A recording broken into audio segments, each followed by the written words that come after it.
তো আমাকে নিয়ে গিয়ে জলের মধ্যে যা যা করা মোলেস্ট করা যেত সব করেছিল। 26-27 বছর বয়স, আমি ডিসাইড করলাম যে আমি মা হব না। আমার বলতে কোনো অসুবিধে নেই, আমারও প্রেম হয় মনে মনে, কিন্তু আমি এখনো করতে রাজি আছি, কিন্তু আমাকে কেউ সুযোগ দেয় না। কেন দেয় না সেটা আমি জানি না।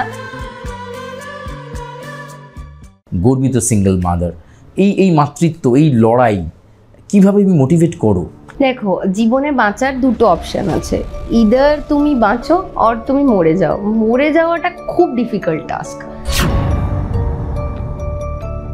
তুমি বলছো যে তোমার বাচ্চা যখন 11 দিনের এরকম একটা বয়স, সেই সময় তোমার হাজবেন্ড তোমাকে ছেড়ে চলে যায়। কারণ আমি প্রেগনেন্ট হওয়ার পর এই এক্সট্রা ম্যারিটাল অ্যাফেয়ারটা স্টার্ট হয়েছিল এবং চোখের সামনেই করতো।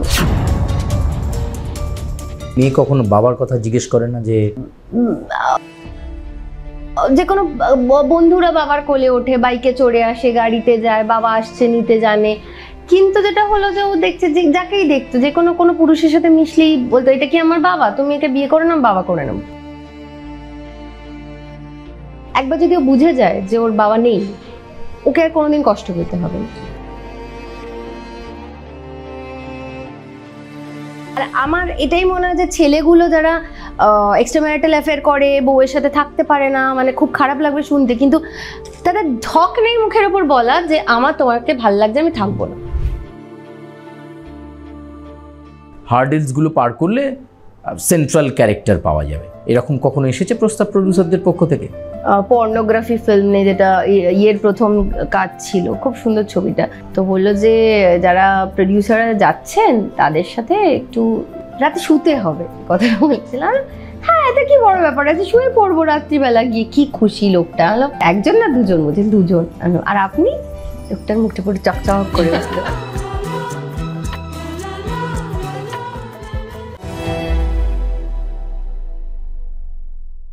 নমস্কার, আমি সুচারু। শুনবো তোমায়তে আপনাদেরকে স্বাগত জানাই। আর আজকে শুনবো তোমায় আমাদের যিনি অতিথি, তিনি একদিকে অভিনেত্রী, একদিকে সফল ব্যবসায়ী, আর আরেকদিকে গর্বিত মা। আমরা কথা বলবো, আমাদের সঙ্গে রয়েছেন স্বরলিপিদি। স্বরলিপিদি, স্বাগত জানাই শুনবো তোমায়তে। আজকে প্রথমেই তোমার কাছে জানতে চাইবো যে অভিনেত্রী তো তুমি শুরু থেকেই, তারা চেনে, যারা তোমার দর্শক তারা আগে থেকেই চিনে এসেছে, কিন্তু সফল বাঙালি ব্যবসায়ী, কারণ বাঙালির একটা বদনাম রয়েছে যে ব্যবসায় বাঙালি খুব একটা উন্নতি করতে পারে না। এটা পুরো ভুল কথা। আর আরেকটা ভীষণ কানে লাগে, সেটা হচ্ছে মেয়ে হয়ে ব্যবসা করছে, এটা দারুণ ব্যাপার। মানে এই দুটো জিনিস ভীষণ বিরক্তিকর, যেটা একেবারেই নয়। আমি যেটা পার্সোনালি দেখেছি চারিপাশে, সেটা হচ্ছে আমাদের মধ্যে কোথাও গিয়ে না একটা ভীষণ ক্রিয়েটিভিটি আছে, যেটা যেমন আমার অভিনয়ের প্রতি প্রচণ্ড ইচ্ছে, সিনেমা, বিভিন্ন ধরনের আর্ট অ্যান্ড কালচারের প্রতি ইন্টারেস্ট। তো বাকি যারা অন্য ব্যবসায়ী, তারা শুধু টাকা গুনতে বা তাদের ওইটাতে ফোকাস। আমাদের যে এই যে ফোকাসটা চারিদিকে সবসময়, কি সিনেমা হলো, আমি একটু ছবি করতে চাই, আজকে চলো ও পরে দেখা যাবে, একটু থিয়েটার দেখে চলে আসি। তো এই কারণে আমার মনে হয় যে বাঙালিদের সব কিছু শেখানো হয় তো ছোটোবেলা থেকে। প্রবলেমটা কিন্তু আমাদের বাবা মাদের, যে নাচ শেখো, গান শেখো, অমুক শেখো, তমুক শেখো, যেটা আমিও করছি, আর কোথাও গিয়ে ভালোও লাগে। এরপর যেটা আরেকটা সুবিধে হয় যে আমাদের না খুব বড় গাড়ি, অনেক বাড়ি, অনেক গয়নার প্রতি ইন্টারেস্ট নেই। আমাদের যেটা ইন্টারেস্ট হয়, বেড়াতে যাব, বই কিনবো, মানে এইগুলো আমাদের কোথাও গিয়ে টাইম স্পেন্ড, নাচ গান এই সেই করে টাইম স্পেন্ড করতে পারি। জানি না, পয়সা তো অনেকের কাছেই আছে, বাট এইগুলো আমাদের কাছে আছে, এটা আমার কাছে গর্বের জায়গা। এই ভাবনা কবে থেকে যে আমারও নিজের একটা ব্যবসা হবে, আমি আমার মতো করে গোছাবো, বা অভিনয়ের বাইরে এসেও আমি নিজেকে এই দিক দিয়ে প্রতিষ্ঠা করে দেখাবো? হ্যাঁ, সেটা ভাবনাটা ছোটবেলা থেকেই ছিল। কারণ আমি যখন অ্যাক্টিং করতে শুরু করলাম, সবাই বললো দেখেছো তো, এই তুমি এখন 4টে কাজ পাবে, প্রচুর জিনিসপত্র করে ফেলবে, ইএমআই গাড়ি ফাড়ি কিনে নেবে, তারপরেই দেখবে তোমার কাজ থাকবে না। তখন ইএমআই কি করে ভরবে, তখন তোমাকে একটা বড় লোক, কোনো সুপ্রতিষ্ঠিত লোকের সাথে থাকতে হবে, বিয়ে করতে হবে। সব ভেবেই আমার কেন শরীরটা খারাপ হয়ে গেল। তখন আমার মনে হলো যে না না, এরকম আমি কিছু করতে চাই না। আমি নিজের পায়ে নিজে দাঁড়াতে চাই, আমি অন্যের কাঁধে ভর দিয়ে দাঁড়াতে চাই না। তো সেই কারণে এবার যেটা ফাইনালি হলো, আমি অনেক রকমভাবে চেষ্টা করেছি ব্যবসা করার, কিন্তু সেরকমভাবে হয়নি। কিন্তু যখন ফাইনালি অগ্নি পরীক্ষার সেটে আমাদের চেঞ্জ করে দেওয়া হচ্ছিল, আমরা যারা লিড করতাম তাদেরকে মা করে দেওয়া হচ্ছিল, আমাদের ছেলে মেয়েদের লিডে নেওয়া হচ্ছিল, তখন আমি ডিসাইড করলাম, তখন আমার 26-27 বছর বয়স, আমি ডিসাইড করলাম যে আমি মা হব না। আমি ওই বয়স এমনিতেও আমাকে একটু ছোট ছোট দেখতেই ছিল, তারপরে আমি যদি ওই বয়সে 50 বছরের অভিনয় করি আমার দ্বারা হবে না। তখন বললো তুমি তাহলে কি করবে, তোমার তো এটাই। হ্যাঁ, আমি ক্লাস 9 থেকে একা রোজগার করি, একাই সব কিছু করি। তো তখন আমি ডিসিশন নিলাম যে কিছু একটা করব। তখন এটা শুরু করলাম, ব্যবসার কথা ভাবলাম। আমি আর আমার এক্স হাজব্যান্ড, যিনি রিয়েল হাজব্যান্ড ছিলেন, দুজনে মিলে ডিসাইড করলাম। ও তখন সেই সময় সিরিয়ালটা ছেড়েছিল, তারপর ঠিক করা হলো ও করবে তো আমি ব্যবসা দেখবো, আমি করব তো ও ব্যবসা দেখবে, অল্টারনেট করব। পরে ও কাজ করেছিল, আমি আর তারপর কোনো সিরিয়াল করিনি। আমি একেবারেই 13 বছর ধরে সিরিয়ালের পিছনে চলে এসেছি। এরপরে ব্যবসাটা শুরু হলো এবং তারপর অনেক আপস অ্যান্ড ডাউনস গেছে, কিন্তু কোথাও গিয়ে না একটা ব্যাকবোন তৈরি হয়ে গেছিলো। সেই কারণে আজ কোথাও মানে নিজের একটা আইডেন্টিটি অভিনেত্রীর পাশাপাশিও খুঁজে পেয়েছি, এটাই হচ্ছে কারণ, আর কিছুই না। এই যে অভিনয় হিসাবে আপনার অভিনেত্রী হিসাবে যে ইন্ডাস্ট্রিতে প্রবেশ, তার আগে আপনাকে যখন দর্শক হাউমাউ খাওয়াতে দেখলো এবং ওই রকম একটা মিষ্টি হাসি খুশি চরিত্র সকলে ভালো লাগতে শুরু করলো, তারপর আপনার এই অভিনয় যাত্রাপথ, কিন্তু হঠাৎ এই জগৎ থেকে সরে আসা কেন বা নেই কেন, এই প্রশ্ন তো অনেকের আসতে পারে। মানে হাউমাউ খাওয়ায় নেই না অভিনয়? না, অভিনয়ের আমি এখনো করতে রাজি আছি, কিন্তু আমাকে কেউ সুযোগ দেয় না। কেন দেয় না সেটা আমি জানি না, কিন্তু আমি ভালো চরিত্র পেলে যে কটা শর্ত রেখেছি নিজের জন্য, যে আমি লিড ছাড়া করব না, কারণ আমি জানি আমি একটা গল্পকে দাঁড় করাতে পারবো, একটা চরিত্রে যেটা দরকার। আর সিরিয়াল আমি করবো না, এটা আমি জানি, কারণ আমার এই মুহূর্তে যা কমিটমেন্ট আছে আমি সেই সিরিয়াল। আর আমার না কেন জানি না এখন আমি এমন লোকেদের সাথে, আই এম ভেরি লাকি নিজেকে মনে করি যে আমি আবার বৈঠকটা খুলেছিলাম। সেই কারণে আমি এমন লোকেদের সাথে আলাপ হয়েছে, আমার বাস্তব জ্ঞান, বাস্তব জীবন সম্পর্কে এমন কিছু জেনেছি আমি। আমার না ওই অবাস্তব, মানে যে নেগেটিভ সে সারাদিন ওই করে যাচ্ছে, আর যে পজিটিভ সে সারাদিন কেঁদেই চলেছে, আমি না ওইটা আর বোধহয় নিতে পারবো না। মানে জানি না, আমাকে কেউ অফার করেনি, 1-2বার করেছিল, বাট আমি ক্যারেক্টারটা দেখে আমার পছন্দ হয়নি, ওরকমভাবে ফিরে এসেছি। তো আপনার কি অভিনয়ের ক্ষেত্রে কোনো বাছাই আছে যে এই ধরনের চরিত্রই লাগবে? চরিত্রটা অবশ্যই পছন্দ তো হতেই হবে, না হলে আমি মানে অগ্নি পরীক্ষায় আমি যে ভ্যাঁ করে কেঁদেছি, এখন আমি কাঁদতে পারবো না, কারণ আমার তো মাথায়, কারণ আজকের 40 বছরের স্বরলিপি আর 25 বছরের স্বরলিপি তো অনেকটা 15 বছরের গ্যাপ হয়ে গেছে। এবার সে সারা জীবনটা দেখে নিয়েছে, সেখানে দাঁড়িয়ে একটু লড়াই করলেই বাঁচা যায়, অত কাঁদতে হয় না, আমার সেটা সবসময় মনে হয়। তো এই কারণে আমার ওই চরিত্রগুলো ভীষণ অবাস্তব মনে হয়। আর মানে যেগুলো নিয়ে লড়াই করছে, আমি একটু ফেমিনিজম বা বলতে পারেন যে মেয়েদের হয়ে লড়াই করা, সেখানে কোথাও গিয়ে মনে হয় যে এই যে সিঁদুর পরা, শাখা সিঁদুর পরে সতী হয়ে বসে, মানে whatever they called, Lakshmi, মানে লক্ষ্মী মানেটা কি, যে সে সব সহ্য করবে মুখ বন্ধ করে, অন্যের বাড়িতে যাওয়া, অন্যের সারনেম নেওয়া, এগুলোতে আমি প্রচণ্ড বিরোধী। মানে দান, কন্যা দান মানে কি, আমি কি বস্তু নাকি যে দান করে দেবে? মানে আগে লোকে রোজগার করতো না, ঠিক আছে, এখন আমরা পড়াশোনা করছি, রোজগার। আর মেয়েদের কাজ অনেক বেশি ছেলেদের থেকে, মেয়েরা ছোটবেলা থেকে কাজ করতে পারে, ছেলেরা এবং অনেক বয়স অবধি কাজ করতে পারে। তো সেখানে দাঁড়িয়ে যখন সে কাজ করতে পারছে, তার মানে তার আর কোনো দানের গল্প নেই, তাকে কেউ দেখতে হবে না। আমাদের এই সোসাইটি ছবিগুলো বানিয়ে না মেসোজেনিক টাইপ, যে তোমাকে কারোর গলায় ঝুলতে হবে, তারপর গিয়ে তোমাকে সে বাঁচাবে, এই করবে। আলটিমেটলি তুমি গিয়ে দেখবে কোনো ছেলে কোনো মেয়েকে বাঁচাতে পারে না, এটা হয় না, নিজেকেই বাঁচাতে হয়। আমাদের গায়ে শক্তি কম, কিন্তু আমাদের মানসিক জোর এবং সিক্স সেন্স এত বেশি, সেই কারণে আমরা নিজেদেরকেই নিজেরা বাঁচাই। কোনো পুরুষ থাকলে একটা সোসাইটি তৈরি হচ্ছে, স্ট্যাম্প আছে মাথায় সিধু, তার মানে বিবাহিত, তার মানে একে কিছু করতে গেলে লিগালি অনেক চাপ হতে পারে, এইটা সোসাইটি তৈরি করেছে। আদারওয়াইজ আমার মনে হয়, কারণ আমি দেখেছি, আমি তো ছোটোবেলা থেকে একা একা ঘুরে বেড়াই, কি হয়েছে বলে তাকালেই লোকজন পালিয়ে যায়, অত সাহস কেউ পায়নি, আজও পায় না। সুতরাং নিজেকে বাঁচাতে তো ওই থটসটা থেকে বেরোতে হবে। সেখানে যদি আমরাই বলি যাও, কে একটা ক্রিকেট ফুটবল খেলে, তারপরে সে হাতা খুন্তি নিয়ে শাশুড়ি বলল খিচুড়ি রান্না ঠিক হয়নি, রসোই মে কন হ্যায়, ব্যাস গল্প শেষ। মানে আমার ভাল লাগে না এই জিনিসগুলো। তো বাংলা আমার মনে হয় অনেক কিছু ভাবতে পারে, কারণ বাঙালি মেয়েরা অনেক লিবারেল, বাঙালি ছেলেরা অনেক লিবারেল, কাজকর্মের ক্ষেত্রেও কিন্তু ভাবতে পারে। কেন ভাবছেন আমি জানি না, বাট ভাবলে মনে হয় বেটার হয়, এটা আমার সাজেশন। আপনার কি বা তোমার কি এটাও অভিমত যে বাংলা ছবি যে অনুপাতে এখন হচ্ছে সেই ছবির গল্প দর্শককে মুগ্ধ করতে পারছে না? পাচ্ছে না তো, করলে তো বক্স অফিস হিট করতো, কিন্তু আলটিমেটলি তো কোনো বক্স অফিস নেই। এবং আমি রিসেন্টলি গোয়ায় গেছিলাম একটা প্রজেক্ট নিয়ে, আমারই প্রজেক্ট এক চান্স পেয়েছিল কো প্রোডাকশন মার্কেটে ফিল্মের ফিচারের।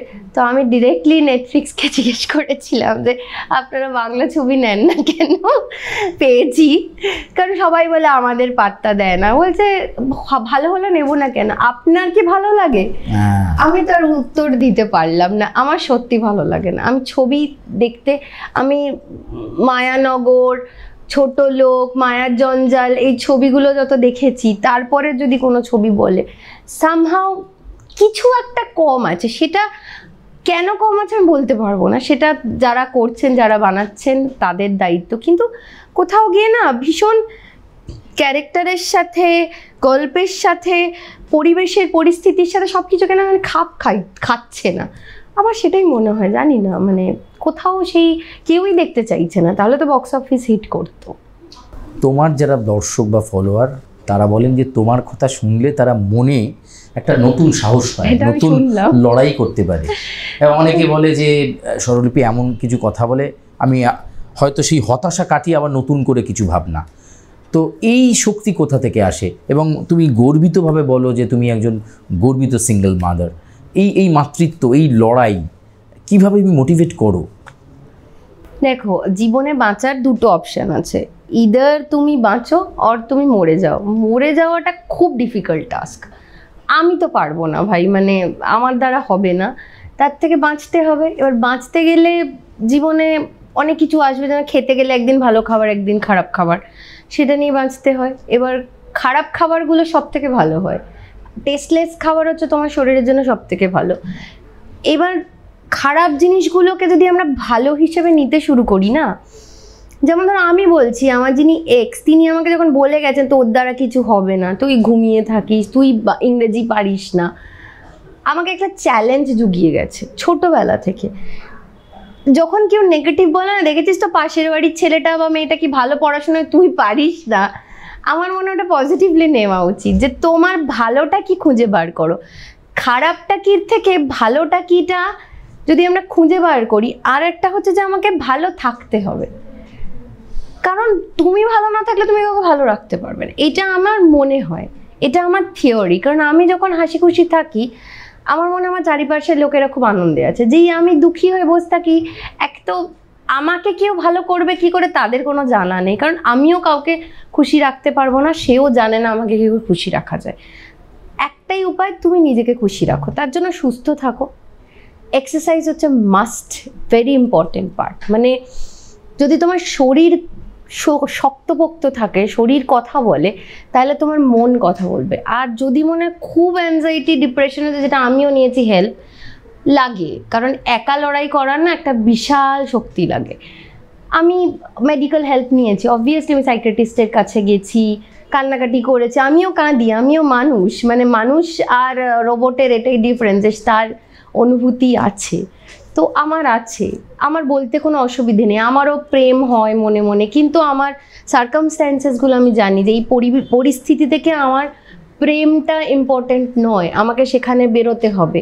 বা আমি কি চাই, সেটা কি আমি পারবো স্যাক্রিফাইস করতে, স্যাক্রিফাইস করবো কি করবো না, সেটা আমি বুঝে গেছি। আগে আমারও মনে হতো যে আমি এটা করছি ভুল কি ঠিক জানি না, করে ফেলি, বাট সামহাও এখন অনেকটা। আর একটা হচ্ছে একটা হার্ডেল টপকালে না একটা কনফিডেন্স আসে, আমার কাছে সেই অনেক হার্ডেল টপকে টপকে টপকে এখন কোথাও গিয়ে মনে হচ্ছে চলো ঝাঁপ দিয়ে দাও, সাঁতার তুমি এমনি শিখে যাবে, এটা কোথাও চলে এসে। তাই আমার মনে হয় যদি কেউ মনে করে থাকে যে কিছু করতে চাই, মানে আমার মার সাইকেল চালানো শেখা না নিয়ে আমি একটা জাস্ট উদাহরণ দিচ্ছি সবাইকে, যে আমার দাদা বলেছে সাইকেল চালাবে না, দাদা লুকিয়ে রাখতো, তাই আমি সাইকেল চালাতে পারিনি। এটা কিন্তু খুব নগণ্য উদাহরণ। তোমার যদি সাইকেল চালাবার ইচ্ছে থাকতো, তুমি পাশের বাড়ির দাদার থেকে চাবি নিয়ে কিন্তু তুমি চালাতে পারতে। দাদা ঘুমিয়ে পড়লে সারা ঘরটা খুঁজে চাবিটা বার করে তুমি চালাতে পারতে। সাইকেল তোমাকে চালাতেই হবে, মানে তুমি যেটা ভাবছো সেটা করতে হবে, যে করে হোক করতে হবে, শয়নে স্বপনে জাগরণে তোমাকে করে যেতে হবে। এটা তোমাকে চ্যালেঞ্জ নিয়ে চলতে হবে বস, না হলে তোমার জিনিস, তুমি পারবে না, তুমি হেরে যাবে। কে কারোর কিছু যায় আসে না, তুমি যেটা চাইছো তুমি যদি না পারো কার কি যায় আসে, কারোর কিছু, পাশের বাড়ির কাকিমারও যায় আসে না, ওই পাশের বিনতি পিসিরও কিছু যায় আসে না, যাবে তোমারই। তাই তোমার যদি মনে হয় যে আমি এটা করবো, জাস্ট করে ফেলো, এত 7-5 ভেবে লাভ নেই। তোমার এই জীবন সংগ্রামের লড়াইয়ে আমি তোমার অনেক পডকাস্ট বা বিশেষ সাক্ষাৎকারগুলো পর্ব থেকে আমরা দেখেছি যে সেখানে তুমি বলছো যে তোমার বাচ্চা যখন 18 থেকে 19 দিন বয়স, 11 দিন এরকম একটা বয়স, সেই সময় তোমার হাজবেন্ড তোমাকে ছেড়ে চলে যায়। কোথাও কি মানে বুঝতে পেরেছিলে যে দূরত্বটা বাড়ছে বা এই গ্যাপটা তৈরি হচ্ছে? বেড়েছিলাম, কারণ গ্যাপটা তো তৈরি হয়েই ছিল, এবং দেওয়ালে ফাটল লাগার সাথে সাথে আগাছা জন্মে গেছিল, সেটা বুঝতে পেরেছিলাম। এবার সেইগুলোর পরিণতি আসলে আমি ভয় পেতাম, যে জীবনটা ধরো তুমি রোজগার করতে জানো, পরীক্ষায় পাশ করে আমাদের শেখানো হয় যে তুমি পাশ করো, চাকরি করো, এটা আমরা জানি, কিন্তু একটা বাচ্চা, একটা হিউম্যান বিইং, তার সাইকোলজি, তার চিন্তাভাবনা, তার স্কুল, তার পড়াশোনা, তার কি করে কার কাছে রেখে আসবে, এইটা আমাকে ভয় পাইয়েছিল, খুব ভয় পেয়েছিলাম। তাই আমি ওর পিছন পিছন দৌড়েছিলাম, কারণ আমি প্রেগনেন্ট হওয়ার পর এই এক্সট্রা ম্যারিটাল অ্যাফেয়ারটা স্টার্ট হয়েছিল, এবং চোখের সামনেই করতো, এবং ওদের ধারণা মনে হতো যে আমি তো একটা সাদাসিধে। দেখো আমার না, আমি কোনোদিন দম্ভ আছে কি নেই আমি জানি না, বাট আমার কাছে সব মানুষ সমান। আমার বাড়িতে যিনি টুম্পা, যিনি আমার সব সাহায্য করেন, তিনি না থাকলে আমি আজকে এখানে বসে কাজটা করতে পারতাম না। তাই তাকেও আমার দরকার। আজকে এখানে যারা আছেন আমার, তারা আমাকে সাহায্য না করলে আবার বৈঠক চলতে পারে না। তো তোমার জীবনে প্রত্যেকটা মানুষকে তোমার দরকার, তাই তোমার ভালো ব্যবহারটা খুব জরুরি। এবার আমার না, আমি ইংরেজি বলতে পারি কি পারি না, আজকে যখন আমি গোয়ায় গিয়ে বিভিন্ন পৃথিবীর বড় বড় ব্যক্তিত্বদের সামনে বসে কথা বলেছি, আমি দেখেছি যে অ্যাকচুয়ালি ইংরেজি বলাটা কোনো ব্যাপারই না, কারণ আমি নিজেকে আগল ভেঙে বেরিয়েছি। সেই আগলটা তোমাকে ভাঙতে হবে, না হলে কিন্তু তুমি আটকে যাবে। এবং তখন আমি ভুল করেছিলাম যে আমি সাধারণ মেয়েদের মতো ভাবতাম। কেন সাধারণ বললাম? যেই আমার ডোন্ট কেয়ার অ্যাটিটিউড, এটা বলে না যে ভীষণ স্নব, ডোন্ট কেয়ার অ্যাটিটিউড নিয়ে চলে, এই ডোন্ট কেয়ার অ্যাটিটিউডটা একটা মেয়ের খুব দরকার। কারণ যেই তুমি কাউকে অ্যাটিটিউড দেখাবে না, তুমি নিজেকে ইজি করে দেবে, তখনই তোমাকে ভীষণ সহজলভ্য করে তোমার ঘাড়ের উপর চেপে সে বসবে, এবং সেটাই হয়েছিল। আমি যদি সেটা না করতাম, জানি না কি হতো, বাট এখন অনেক বেটার আছি। তাই আমি জানি না কি হতো, but I am feeling better যে আমার এখন কোনো পিছু টান নেই। আর আমার মেয়েকে আমি সেভাবে তৈরি করতে পেরেছি সিঙ্গেল পেরেন্ট হয়ে, যে ও নিজেরটা ভাবতে পারে, আমারটাও ভাবতে পারে, আমারটা বোঝে, আমার সমস্যা, আমার ভালো লাগা খারাপ লাগা ও বোঝে। এইটা যে তৈরি করতে পেরেছি, এটাতে সামহাও আমি সাকসেসফুল। শৈলী, মেয়ে কখনো বাবার কথা জিজ্ঞেস করে না যে কেন চলে গেল, বা না কেন চলে গেলটা জিজ্ঞেস করে না, কারণ ও জানে। তবে বহুবারও চেষ্টা করেছিল 5 বছর থেকে 7 বছর যে বাবার সাথে দেখা করা বা যে কোনো পুরুষকে বাবা হিসেবে গণ্য করা। কিন্তু ওর মামার যখন বিয়ে হলো 2023-এ, তখন ওর ভীষণ বড় একটা অ্যাডিনোভাইরাসে আক্রান্ত হয় এবং হসপিটালাইজড হয় এবং ভীষণ অসুস্থ। মানে ডাক্তার বলছিল এই বোধহয় ভেন্টিলেশনের যায় এরম অবস্থা, 70% ব্লক ছিল ওর লাংসটা।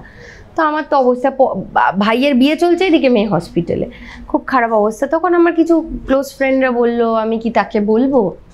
তখন আমি বললাম হ্যাঁ প্লিজ বল, যদি ও আসে তাহলে যদি একটু, কারণ ও না সারাক্ষণ, যেটা হতো যে কোনো বন্ধুরা বাবার কোলে ওঠে, বাইকে চড়ে আসে, গাড়িতে যায়, বাবা আসছে নিতে জানে। কিন্তু যেটা হলো যে ও দেখছে যে যাকেই দেখতো, যে কোনো পুরুষের সাথে মিশলেই বলতো এটা কি আমার বাবা, তুমি একে বিয়ে করে নাও, বাবা করে নেবো। তো এরকম প্রশ্ন, ছোট ছিল অবশ্যই। তারপর আমার বন্ধু ফোন করে বললো যে তাকে ফোন করাতে তিনি বলেছেন যে আমি ভাবতে চাই না যে আমার কোনো মেয়ে আছে। ও যখন বাড়ি ফিরলো, আমি মন খারাপ করে ওকে, আমি আমার মেয়ের সাথে সব কথা বলি। আমাকে এটা অনেকে বলেছে, আমি জানি না, কারণ আমিও প্রথম মা, ও আমার প্রথম মেয়ে। তো আমি বলি তুইও এক্সপিরিয়েন্স, আমিও ইনএক্সপিরিয়েন্স। তো আমি আমার জীবনের সব কথা বলি, যেটা ও বুঝতে পারে না। বলে মা আমাকে আরেকটু বড় হতে দাও, আমি সব বুঝে যাবো, মনে আরেকটু বড় হতে হবে। তো আমি কথাটা বলি, জানিস তো এরকম বলেছিল। বললো, উঠে বসলো, বললো লাইটটা অন করো, করে ও একটু এরকমই আর কি অন করো, করে এরকম বসে টসে বললো শোনো, আমার কি কোনো রেসপেক্ট নেই নাকি? তুমি আর কোনোদিন ওই লোকটার কাছে যাবে না। ও যদি বলে ও ভাবতে চায় না যে ওর কোনো মেয়ে আছে, আমিও বলছি আমিও ভাবতে চাই না যে আমার আর কোনো বাবা আছে। তারপর একটা ধাক্কা খেয়েছিল যে একজনকে বাবা বলাতে সে বলেছিল সবার সামনে বাবা বলবি না। তো নিজেকে আয়নার সামনে দাঁড় করিয়ে মুখে জলের ঝাপটা দিতে দিতে কাঁদতে কাঁদতে বলেছিল আমার বাবা নেই, আমার বাবা চাই না, আমার বাবা নেই, আমার বাবা চাই না। আমাকে খুব কষ্ট দিয়েছিল। কিন্তু কোথাও কি আমার মনে হচ্ছিল যে ওই বলে না যে মরে যাবে জানলে বেটার নিজেকে বুঝিয়ে নেওয়া যে তোমার কেউ নেই, তোমাকে একা চলতে হবে। একবার যদি ও বুঝে যায় যে ওর বাবা নেই, ওকে আর কোনোদিন কষ্ট পেতে হবে না, আরও কষ্ট পায় না। রূঢ় বাস্তবটাকে ওর সামনে খুলে দেওয়া, রূঢ় বাস্তব সবসময় সামনে আসা দরকার। আর আমার এটাই মনে হয় যে ছেলেগুলো যারা এক্সট্রাম্যারিটাল অ্যাফেয়ার করে, বউয়ের সাথে থাকতে পারে না, মানে খুব খারাপ লাগবে শুনতে, কিন্তু তাদের ধক নেই মুখের ওপর বলা যে আমার তোমাকে ভাল লাগছে, আমি থাকবো না। রূঢ় বাস্তবটা বলতে শেখো যে আমার ভাই, আমি অন্য কারোর সাথে প্রেম করছি, আমার হতেই পারে যে তোমার তাকে পছন্দ নয়, কিন্তু রেসপন্সিবিলিটি নেবে না, এইটা কিন্তু উচিত নয়। সোসাইটি যারা আমাদেরকে বিয়ে কর করে কান ধরে ওঠা বসা করায় যে তুমি বিয়ে করো, তুমি এর সাথে থেকো না, সেই সোসাইটি কোথায় থাকে যখন 11 দিনের বাচ্চা ছেড়ে বাবা চলে যায়? সোসাইটির তো দুজনের দায়িত্ব। যখন সোসাইটি দায়িত্ব নিয়েছে যে সারনেমটা বাবারই হবে, তাহলে সেই বাবাটা কোথায়, পয়সাটা কোথায় দেয়, দায়িত্বটা কোথায় নেয়? তাহলে এই সোসাইটিকে মানারই দরকার নেই। তাতে কেউ যদি আমাকে কিছু খারাপ বলে আমার কিছু যায় আসে না। এখনও আমি সোসাইটিকে বলি কিন্তু ঘাড় ধরে নিয়ে আসুন, তবে আমার সাথে কথা বলবেন। আমি কারোর সাথে কথাই বলতে চাই না। জীবনে আর কোনো পুরুষ জায়গা করে নিতে পারলো, বা আগামী অদূর ভবিষ্যতেও কি সেই সম্ভাবনা রয়েছে? সেটা তো দেখতে পাচ্ছি না। দেখুন, ভালো তো লাগে, ইচ্ছে তো হয়, কিন্তু দুটো কারণ আছে। আমি আর সোসাইটির বিয়ে করব না, আর সোসাইটির নিয়মে বাচ্চা জন্ম দেব না। পুরুষদের আমার মনে হয় যে তাদের খুব ইচ্ছে করে একটা লক্ষ্মী প্রতিমা আসবে, সুন্দর দেখতে হবে, কিন্তু সে সব কাজ করবে, যেগুলো কোনো রিলস আসে, যেগুলো খুব ইন্টারেস্টিং, কিন্তু সে বাড়ির বাচ্চা জন্ম দেবে, সব করবে, কিন্তু দেখতে সুন্দর থাকবে, যেগুলো বাস্তবে হয় না। আর আমি খুব কেরিয়ারিস্টিক। আমার একজন ভাল লেগেছিল, তো সে আমেরিকায় থাকে, সে আমাকে বলেছিল সব ছেড়ে তুমি চলে এসো। বাট আমি বলেছিলাম আমার আইডেন্টিটি কোথায়? যে মেয়েগুলো আজকে নিজের কাজ ছেড়ে বরের কাছে চলে যায় বাইরে বিদেশে, তার আইডেন্টিটি কোথায়? সে কি? সে তো তার dependent on his husband, on her husband, not যে তাকে কেউ চেনে। আমি নিজের আইডেন্টিটি, নিজের আবার বৈঠক কোনোদিন ছাড়তে চাই না, কারণ এটা আমার আইডেন্টিটি। আমি কি, খারাপ হই ভালো হই যাই হই, এটা আমি। কারো যদি থাকতে হয় আমার সাথে এখানে কলকাতায় থাকো, না হলে যেখানে খুশি যাও। তো এত কিছু নিয়ে কোনো ছেলে মেনে নেবে না বস। আর যদি সত্যি কেউ মেনে নেয়, এত ট্যান্ট্রাম। দেখো আমি ভীষণ ডমিনেটিং, কারণ আমার আন্ডারে 13টা লোক আছে, আমি বাড়িতে একা সব কিছু করি, আমার জীবনে কোনো পুরুষই নেই ছোটোবেলা থেকে প্রায়। তো আমি ডমিনেটিং হব না তো মানে আমি তো বাড়ির প্রধান, তো আমি তো তো আমাকে মানাটা খুব ডিফিকাল্ট টাস্ক একটা ছেলের পক্ষে। পাস করাটা খুব ডিফিকাল্ট। তো ওরকম ছেলে জীবনে, ইভেন বলছি তো, আমাকে কেউ লিখতেও সাহস করে না যে কি করছো, কেমন আছো, এখন এত ভয় পায় লোকজন, কারণ জানে যে কিছু না কিছু গন্ডগোল পাকিয়ে দেবে। জিজ্ঞেস করবে যে শাড়িতে সুন্দর লাগছে, জিজ্ঞেস করবে না, আমি 200% শিওর ছিলাম। এবার একটু অন্যরকম প্রশ্নে আসি।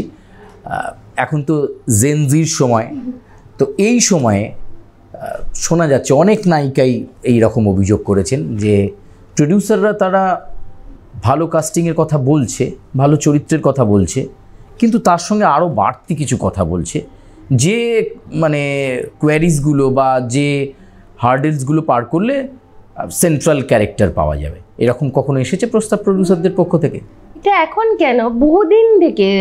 তো রিসেন্ট একটা সিনেমা দেখলাম, সেটাও তো যেটা ইয়েতে গেছিলো, ফিল্ম বাজারে গেছিল, ভুলে গেলাম, পর্নোগ্রাফি ফিল্ম নিয়ে, যেটা ইয়ের প্রথম কাজ ছিল, খুব সুন্দর ছবিটা। এটা তো যবে থেকে ছবি হচ্ছে তবে থেকে লোকে জানে যে এটা তো থাকবেই। তো আমারও অবশ্যই এসছে, সেই কারণে আমি কোনোদিন নায়িকা হতে পারিনি। গল্প তো হচ্ছে যে হাউমাউ খাও করি, তখন একজন বলল যে তোমাকে নায়িকা করা হবে।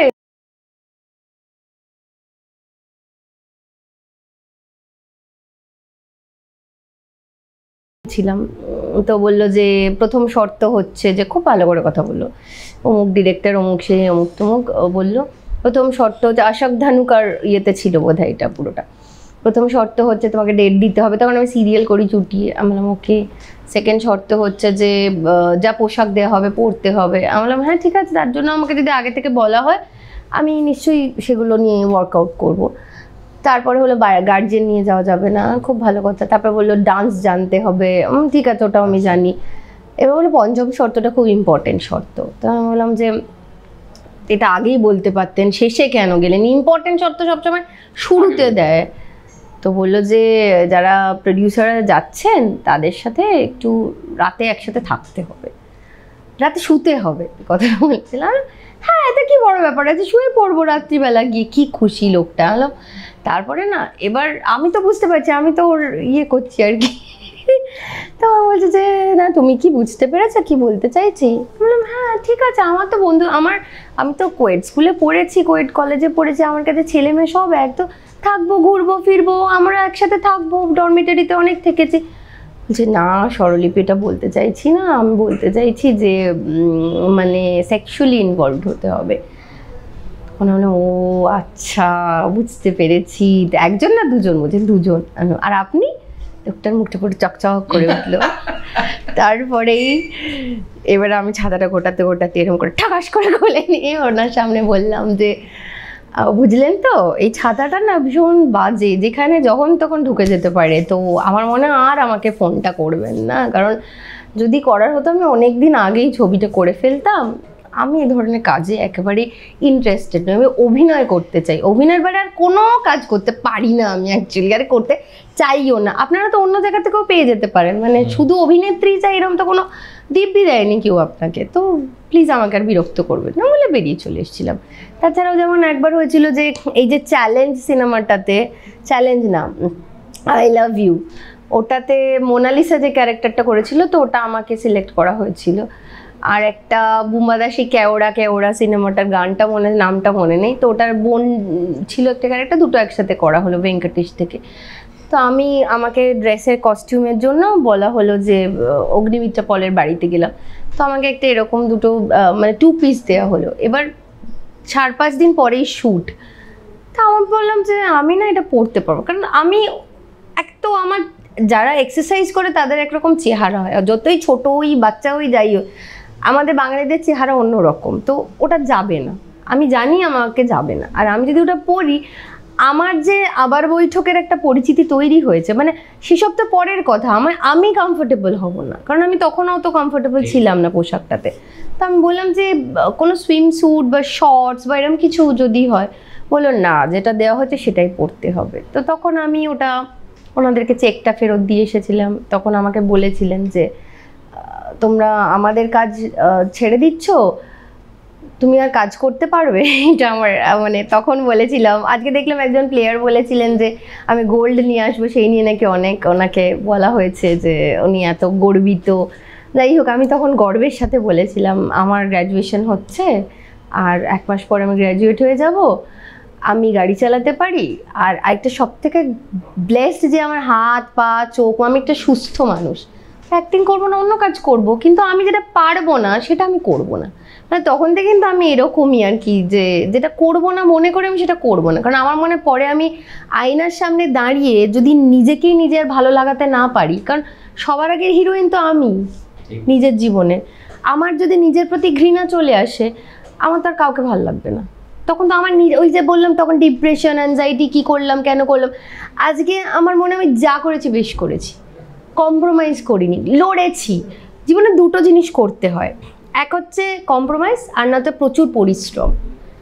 যদি তুমি কম্প্রোমাইজ করো তাহলে ভাববে না যে এমা আমার কিছু হলো না, কারণ তুমি কম্প্রোমাইজ করেছো। আর যদি তুমি পরিশ্রম করো তুমি কিছু না কিছু ফল পাবে, এটা আমি তোমাকে লিখে দিচ্ছি। কারণ পরিশ্রমের সবসময় ফল ভালো হয়। ওই জন্য বলে না যে পরিশ্রম করে চলো, ফল তোমার এমনি আসবে। তো আমি এটাতে বিশ্বাস করি, আর আমার মনে হয় যে সবার এটাতেই বিশ্বাস করা উচিত।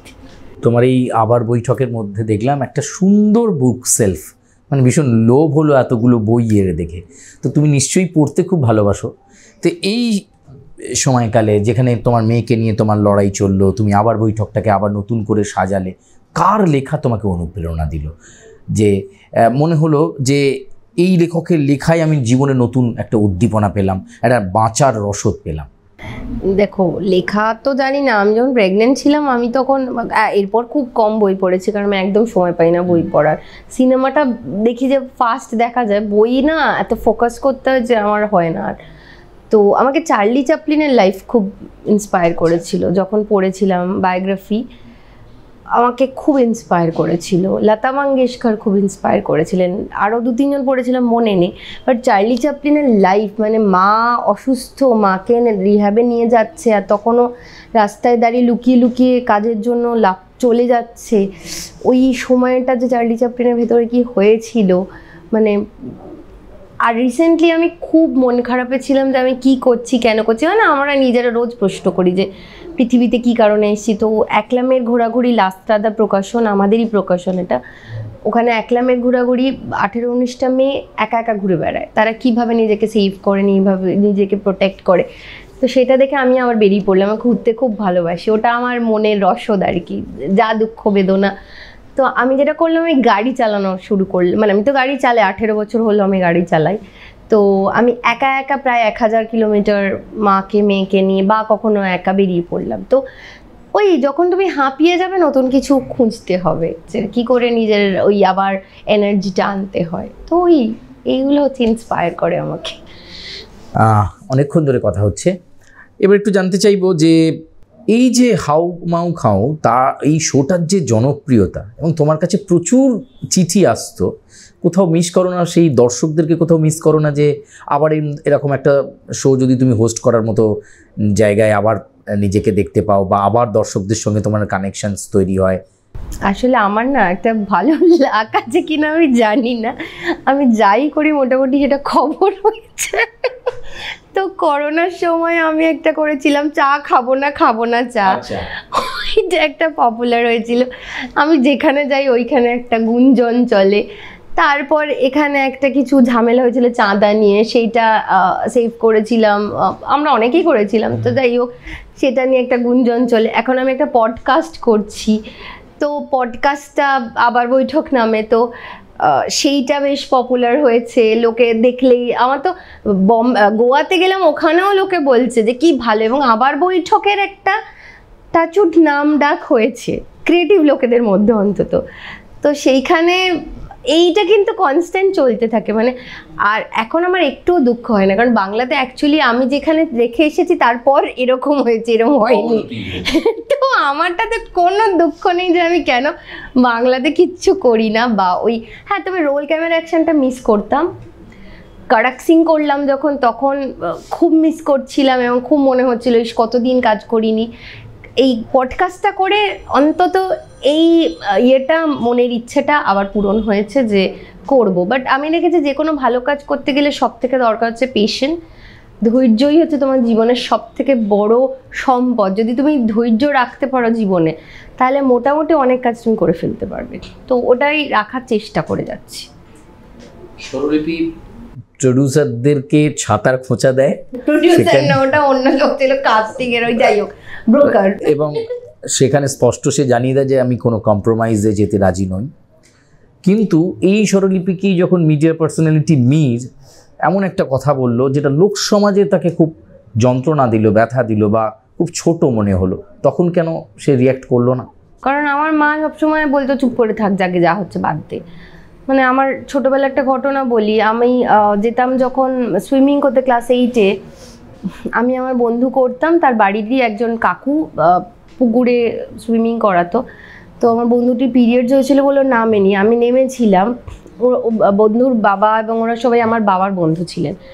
তো নেমেছিলাম, আমাকে ওই ভদ্রলোক নিয়ে গিয়ে, ভদ্রলোক তো বলবো না, অভদ্র বদমাইশ নচ্ছার যা যা এখন সামনে পেলে তো তাকে ধরে আমি চাপকে দেবো। তো আমাকে নিয়ে গিয়ে জলের মধ্যে যা যা করা মোলেস্ট করা যেত সব করেছিল। আমি খুব ক্লাস 8-এর একটা মেয়ে, 14 বছর, মাকে এসে বলেছিলাম, মা বলছে বাবাকে বলিস না, ছেড়ে দে। আমার নিজের মাস্তুতো দাদা আমার সাথে খুব বাজে ব্যবহার করেছিল, আমার মাসিরা করেছিল, তখন আমি প্রোটেস্ট করিনি, কারণ মানে ছোট ছিলাম, আমাকে কেউ শেখায়নি। বাট আমি আজকে এখনও এখানে দাঁড়িয়ে একটাই কথা বলবো, আমার মেয়েকে আমি শেখাচ্ছি, আপনারাও আপনাদের মেয়েকে শেখান। এবং মীরের যদি খারাপ লেগে থাকে, আজকে মীর বাবা হয়ে যদি সেটা তার মেয়েকে কেউ বলতো, নিশ্চয়ই তারও খারাপ লাগতো। তাই আমার মনে হয় যে আগে জানি যে কম বয়সে তো কেউ ভাবে না যে আমারও বাচ্চা হবে, আমারও মেয়ে হবে, তাকে ওইভাবে কথা শোনাবে। বাট মেয়ের মাদের আমি সবসময় বলবো যে মেয়েদেরকে ওই যে লেখে না, মা কালী হতে এবং মুখরা হতে শেখান। আমি যেমন এখন বলে দিচ্ছি, কেউ যদি ওকে গালে টেপে বা মুখে হাত দেয়, গায়ে হাত দেয়, একদম বলবে আমার পছন্দ না, আমার গায়ে হাত দেবে না। মুখের ওপর বলতে শেখো, তোমার সেফটি তোমার নিজের কাছে। আবার সেম কথাটা বলছি। তো আমার মনে হয় আমাদেরকে সোসাইটি তখন বারণ করতো যে বলিস না, কি হবে বলে বাদ দে, কিছু হবে না। এই করে করে আমরা প্রচুর সহ্য করেছি। বরের সাথে খারাপ ব্যবহার, পাশের লোক কি বলবে, তুই চলে এলি, পাশের লোক অ্যাকচুয়ালি কিছু যায় আসে না। তুমি যদি আনন্দে থাকো, আজকে আমাকে পাশের লোক চেনে কারণ আমার একটা নাম ডাকা হচ্ছে। আমার যদি কিছু না থাকতো, আমি যদি ডিপ্রেশনে মরে যেতাম, পিলস খেতাম, মদ খেয়ে শুয়ে থাকতাম, বলতো ওই মেয়েটা ও তো খারাপ মেয়ে, বর ছেড়ে দিয়েছে। তো তুমি যদি শক্ত থাকো, তোমার পাশে সোসাইটি থাকবে। তুমি যদি নরম থাকো, মরে যাও, অসুস্থ হও, তোমার পাশে কেউ থাকবে না। তো তাই আমার মনে হয় যে সেই সময় আমি ভুল করেছি, এবং এখনকার মেয়েরা যে পটপট করে কথা বলে দেয়, এরা খুব দরকার। অন্তত যতটা পারবে লোকালিটিতে ওপেনলি তোমাকে এইভাবে অ্যাবিউজ কেউ করতে পারবে না। জীবনের এমন কোনো মুহূর্ত যেটা মানে একদম মনে রাখার মতো স্মরণীয় মুহূর্ত? অনেকগুলো মুহূর্তই তো আছে। এই তো লাস্ট যে গেলাম আমি, আমার কি মজা লেগেছে। আমি ওপেন স্টেজে ফরেনারদের সামনে ইংরেজিটা নিয়ে তো চিরকাল নড়বড় করি, কারণ আমি বলি না তাই, বাট আমি বলতে পারি না, সেটা আজকে প্রমাণিত হলো গোয়ায় গিয়ে যখন বললাম। তো আমি সুন্দর একটা লাল মেখলা পরে, শঙ্খদা এত বড় একজন ব্যক্তিত্ব, তিনি আমার ডিরেক্টর অ্যাজ আ প্রডিউসার। আমি ওখানে গোয়াতে কো প্রোডাকশন মার্কেট, মানে পৃথিবীর বিভিন্ন ক্ষেত্র থেকে আমরা যাদের কথা ভাবি, সানডেন্স, নেটফ্লিক্স, অ্যামাজন, বুসান, অমুক, ফ্রান্স, রোটারডাম, হ্যান ত্যান সব কটা ফেস্টিভ্যালের লোকজন এসে বসে আছে। আমি পিচ ডেকে দাঁড়িয়ে আছি এবং আমাকে 4 লাইন বলতে হবে। মানে এইটা রিসেন্ট আমি যখন বলে ফেললাম না, আমার নিজের যে মানে ওটাই অ্যাচিভমেন্ট।